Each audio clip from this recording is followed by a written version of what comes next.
Hi there, this is Dr. Angus Pike here, founder of What Actually Works, where we help people just like you to get well and to stay well. Have you ever wondered how often we should eat throughout the day? It's a question that comes up all the time, and when you start to look around, there's a lot of confusing information out there. Is it 2, 3, 4, 5 times a day? Well, in order for us to answer that question, let's take a step backwards and understand a little more about exactly how the body works.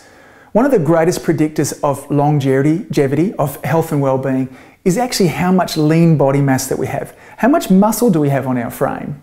And now I'm not suggesting that you need to head out and end up looking like a bodybuilder, but think about the physique of a tennis player. In fact, there's probably not a man or woman that wouldn't be happy with the body or physique of someone like Rafael Nadal or Anna Kournikova.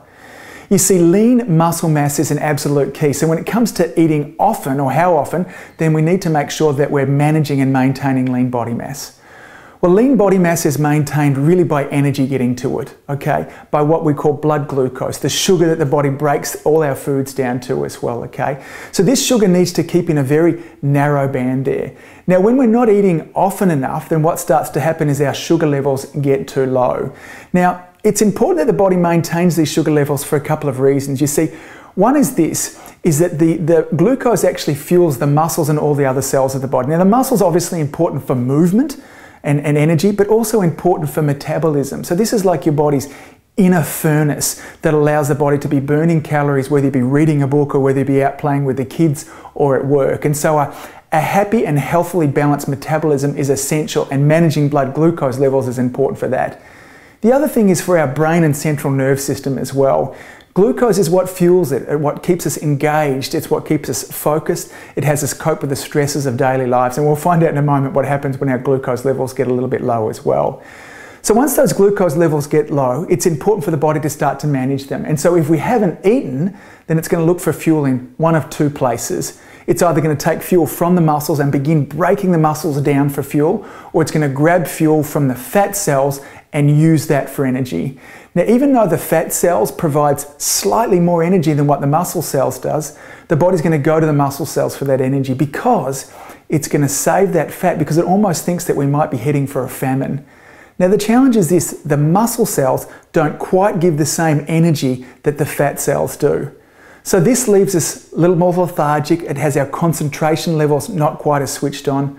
We're more likely to get moody and even depressed. Now, all this going on because we haven't eaten for regularly enough. Now, to complicate things and make things worse, when we start to get to this stage, we begin to crave two things: sugar for further energy, and we then also start to crave fats, because again, remember, we think that we're in that famine, and so we're craving fat so we can store up for later on as well.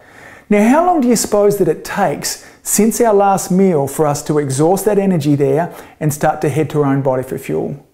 Well, most people are surprised to know that in as little as 4 hours, our body needs to be topped up with fuel again. And if you don't have fuel, then we're going to begin breaking our own body down in order to have that fuel. So how many times throughout the day do you go longer than 4 hours without eating? Well, my guess is, if you're anything like many of the clients that I deal with week in and week out, it's probably many times throughout the day. You know, we have breakfast early in the morning, if we even have breakfast, and often it's mid-afternoon before we eat again. So my recommendations are, during your waking hours, that you don't go any more than 4 hours without eating. Now, this doesn't mean that you have huge meals each and every time. Smaller meals are the way to go. And I tend to have my major meals at breakfast and lunchtime. And the rest of the days it's small snacks, nuts and seeds, fruit, a natural yogurt important rather than the one that's full of sugars and colorings and things like that. A protein shake can be fabulous as well. So the answer to the question, how often do I need to eat, is it's important that you be eating every 4 hours during your waking day, okay? So this has been Dr. Angus Pike here, founder of What Actually Works, where we help people just like you to get well and stay well. Now, if you find this video helpful, then this video is a part of 20 videos that I put together that answers the most frequently asked questions that I've had over the last 10 or 15 years.